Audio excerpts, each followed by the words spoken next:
বুধবার রাতে সিলেটের দক্ষিণ সুরমায় নিজের শ্বশুরবাড়িতে নেতাকর্মী ও এলাকাবাসীর উদ্দেশ্যে বক্তব্য রেখে ত্রয়োদশ জাতীয় নির্বাচনে ধানের শীষের জন্য ভোট চাইলেন BNP chairman Tarique Rahman. Vote চেয়ে তিনি বলেছেন, দেশের মানুষ এত বছর ভোট দিতে পারেননি, তাদের মৌলিক অধিকার ছিল না, এবার নিজেদের অধিকার প্রয়োগ করবেন।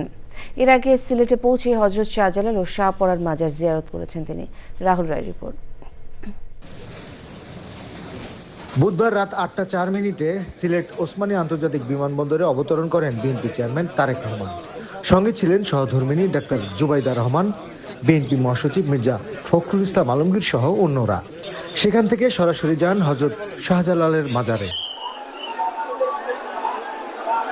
মাজার জিয়ারত শেষে নফল নামাজ আদায় করেন তারেক রহমান।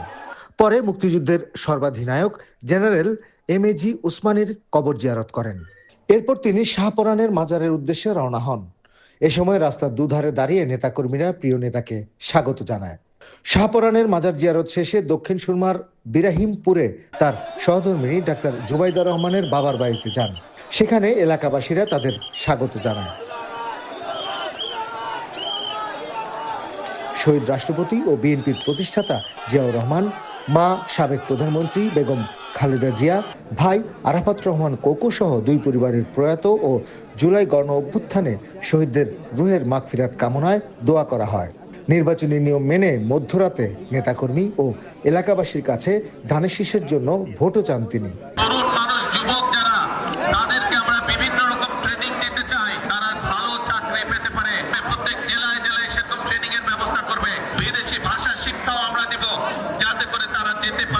এবং ভালো বেতনের চাকরি যাতে করতে পারে, সেই বেতনের টাকা দেশে পাঠালে পরিবার শান্তিতে থাকবে, দেশের উন্নয়ন হবে ইনশাআল্লাহ। কৃষকদের সমস্যার সমাধানের জন্য বিভিন্ন জায়গায় যে সমস্যা, যে পানির সমস্যা, আমরা খাল খনন করতে চাই। সেখানে রাতের খাবার খেয়ে চলে যান হোটেলে। আজ সকাল 11:30টায় সিলেট শহরের আলিয়া মাদ্রাসা মাঠে জনসভায় বক্তব্য দিয়ে আনুষ্ঠানিক নির্বাচনী প্রচারণার কার্যক্রম শুরু করবেন BNP chairman Tarique Rahman. Rahul Roy, channel I, Sylhet.